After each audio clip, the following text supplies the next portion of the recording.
Okay, there's a lot of stuff happening in this episode, and it's been almost a long time since I've seen this show, and it still maintains to be one of the best sports anime I've seen in quite some time. And it really is. It's an amazing sports anime to begin with. And another reason why anime is very underrated, very much not much talked about.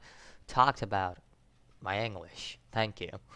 But another reason is this episode and all this build up from the first 11 to whatever episode this episode is. I think it's 12, but whatever build up it was from first episode to 11, and all this build up, those friendship and those team up and everything, it all finally comes into play in this episode, and it kind of shows why this episode just in general can it can be justified to be a good episode for what it did at the start of the episode. To begin with, they showed how Shindo and Yuki, they are team up.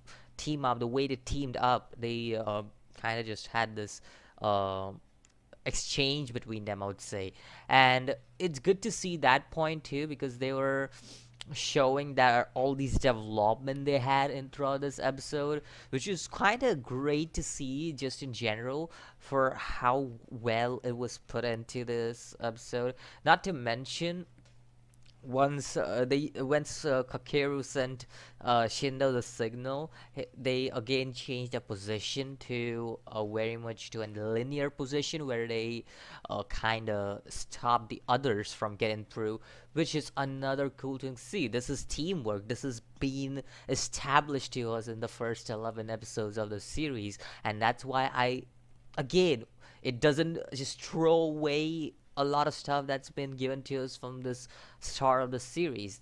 All this build-ups in the start of the series, it all pays off in this episode. It all pays out slow but steady. It does pay off. It's good to see that. And then not only that, but moving later on into the part of the series, I love this comedy routine. Not gonna lie, it was pretty cool to see this comedy routine. How they just come out and just jump over. It was a pretty cool routine. It was a good funny little routine. Not gonna lie. But other than that, we also gotta get a look at this. And if I get into that image that I just posted, I also like this whole sequence here. How um boy Haiji, I almost forgot his name. Haiji gives Kakeru this lesson about how he needs to feel his environment and not let his emotions take over. He must feel all these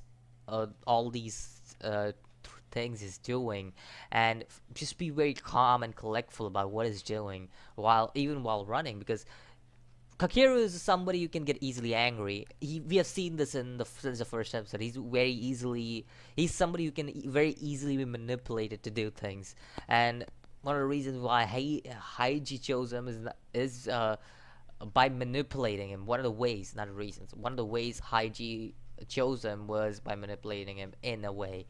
But Kakeru is somebody who can be easily manipulated and easily got get angry soon. So he's someone that is not calm and collectful too, unlike Haiji. Haiji is someone who's very calm and very collective about situation, and he always plays this role of being this calm person all the time. There have been times where he has got angry, where he's got frustrated, but he's most of the time this very calm person, and as a reason why he's this mentor figure to every person in his team. So it was another build up to Haiji and Kakeru's mentor student kind of relationship, and kind of showing how Haiji has is given more tips to Takakeru even now after so much of time to spend together. He's still playing the mentor role very well. So that was a good all scene, but still Kakeru was manipulated to kind of raise his hand over there. Now I don't know what happened exactly because we are not sure, but it seems like Kakeru did beat up the his friend. I don't know his name. His enemy right now, but a friend previously. Hidek beating him up in a way. So I'm not sure what happened between him and Kakeru in this episode at the end of the episode, but we'll find it out in the next episode for sure. But yeah, that was about it. I mean, it's very simple with what Kakeru's action did. Why Kakeru's action? What Kakeru did? It was quite simple to see that.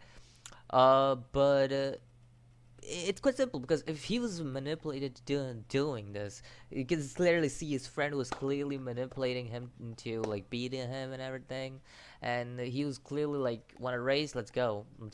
And Haiji's like, don't do it," and it's like, yeah, it's very justifiable. Again, we have known Kakeru's character to be kind of the kind of get easy around guy, so yeah, it's very simple why he got manipulated so easily to doing it. Um, that's about it for this episode. So let me know what you think about this episode of Run to Win. It was again a pretty good episode. Like every week, I have been praising the series since the first episode, and I've already said this is a hidden gem that nobody's gonna talk about. So yeah, it's a great series, and if you guys are still not watching the series and you're a sports geek, like a sports anime geek, you guys should really watch this anime. It's a really, really good anime and something that I put up there with Slam Dunk for now. Because even after watching 12 episodes, this is something that I really, really enjoy. And Slam Dunk is one of the best sports anime in my eyes that I've ever seen. So, and I have not watched Kuroko no Basket because I wasn't a big fan of it. So, yeah, I have never watched Kuroko no Basket. So I've heard praises for about Kuroko no Basket, but I never watched it. Nor did I watch Haikyuu, which is a pretty good anime, which is what I know. I do want to watch Haikyuu at some point, but I never watched it. But any sports anime if I watched was Slam Dunk, and I personally love Slam Dunk. And I was never interested in Kuroko no Basket, like I said. So yeah, if you guys into sports anime, this is a really good sports anime, and definitely put up against with a classic that is Slam Dunk. Definitely putting it up with it, even after watching 12 episodes of the series. Really, really good. So let me know what you think about it, and I'll see you guys in the next video. As always, peace.